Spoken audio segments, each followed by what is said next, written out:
Well, hello, church. Welcome to the Rewind. This past weekend, we were in James chapter 2. It was the third message in our Life According to Jim worship series, and I got to tell you, it was a tough message. James is just straightforward and in your face in James chapter 2.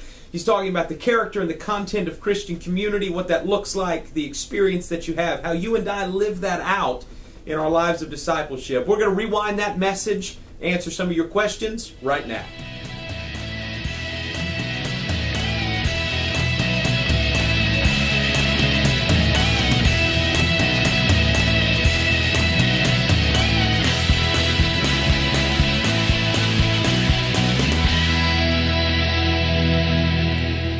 Understand what James is saying in chapter 2. Living that out, though, is very different. How do you learn not to show favoritism? All right, that's a good question. I think the answer begins with faith. You've got to be faithfully motivated to get into this type of conversation and this type of discussion. Secondly, you've got to understand that favoritism is a very narrow way of doing business in life. It narrows your experiences in life, and it narrows your experiences with people. Here's what James is saying in chapter 2. You've got to discipline yourself to see the individual, not necessarily the benefit of what they can bring and what you can get from that individual in life. Or on the flip side of that, you look at people and you think that there is absolutely no benefit that they can bring to your life. James says you remove all of that off the table because both of those things are wrong. And you enlarge your vision. I think that takes place through disciplines of prayer and spiritual development as God's Spirit works in our life. You discipline yourself to where you're looking and seeing and acting out of the filters of dignity and respect. You are treating others the way in which you have been treated by God. You've got to discipline yourself and take steps to move you there. And as you begin that process, James says those are the things. And that's the beginning process to which you can eliminate the sin of favoritism from your life. When you asked everyone to stand up on Sunday who had ever committed a sin, and we all stood up, it was a very powerful demonstration. Obviously, we are all on equal ground, yet we still judge each other. Why? All right, tough question, simple and difficult to answer. Here's what I mean. Who and what are you exalting in life? Because if the answer to that question is anything other than Jesus Christ and the story of redemption that we have through Him because of God's grace and mercy, then what happens to that level ground that you were talking about in that question?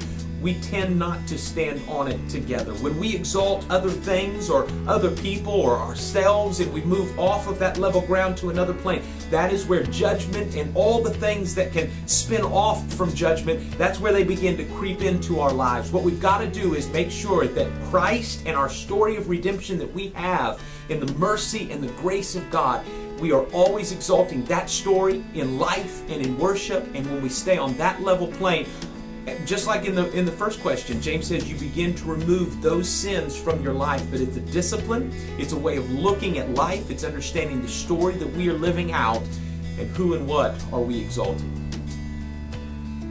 Why do you think James states in the negative what Jesus states in the positive concerning mercy? All right, of course, that question referring to what Jesus says in Matthew chapter 5 and verse 7, what James says in chapter 2 and verse 12. Look, they're saying the exact same thing. Now, why does James choose to say it the way he does? It all has to do with context. You've got to understand, in chapter 2, and I said this on Sunday morning, James is very in your face, but he has to be because he's addressing some bad behavior that is taking place inside of Christian communities, and he wants them to understand completely that when you are selective with mercy and you withhold mercy, if you do that, then God will withhold His mercy from you. So don't do that. Jesus says if you show mercy, then it will be shown to you. They're saying the same thing. They're pointing us in the same direction, but I think the context and the directness of what James is doing in that second chapter is why he states it in the negative and Jesus states it in the positive, but they're both saying the exact same thing. On the YouVersion live event, you asked the question, what does come as you are mean to you? What does it mean to you? Just come as you are. All right. It means more than just the type of clothes that you wear. the amount of money that you have in your bank account. It goes far beyond that. It's deeper than that. It's more spiritual than that. Wherever you are in your faith or your family, your experience with God, wherever you've been in your past or your present or your outlook on the future, your victory, success, your failing, your falling, your brokenness, your healing, your recovering, wherever it is that you are, you come as you are.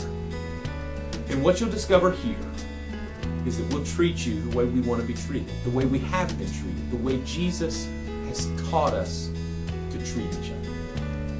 That is, to me, what come as you are means.